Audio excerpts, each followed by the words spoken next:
Hello bachcho, let's see this question. This question says specific conductivity of 0.01 and H2SO4 solution is 6 into 10 is raised to power minus 3 Simon per centimeter. Its molar conductivity is. किसी electrolyte solution की molar conductivity निकालने का formula होता है की concept for this question is molar conductance और conductivity, molar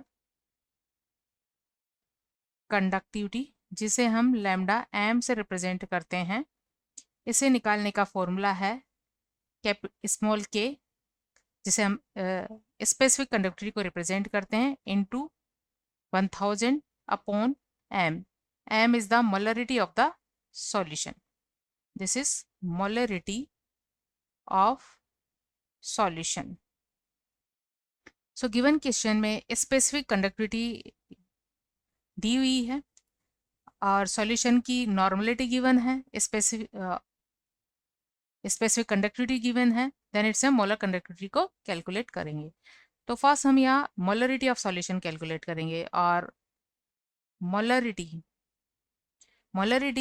होती है normality divide by valency factor. V dot F dot valence factor को रिप्रेजेंट करता है और H2SO4 के लिए वैलेंसी फैक्टर क्या होगा? ये होगा उन पर प्रेजेंट टोटल पॉजिटिव चार्ज या नेगेटिव चार्ज के. वैलेंसी फैक्टर फॉर H2SO4, क्योंकि H2SO4 सॉल्यूशन में इस तरह से डिसोसिएट हो जाता है, 2 H+ आयन देता है और एक सल्फेट आयन देता है. तो इस पर टोटल पॉजिटिव चार्ज कितना है? 2 है और टोटल नेगेटिव चार्ज भी क्या है? 2 है. तो वैलेंसी फैक्टर किसी इलेक्ट्रोलाइट सॉल्यूशन के लिए टोटल पॉजिटिव चार्ज या टोटल नेगेटिव चार्ज के इक्वल होता है. तो यह वैलेंसी फैक्टर 2 है. तो इस सॉल्यूशन के लिए मोलरिटी हो जाएगी जैसे कि नॉर्मलिटी क्वेश्चन में गिवन है 0.01.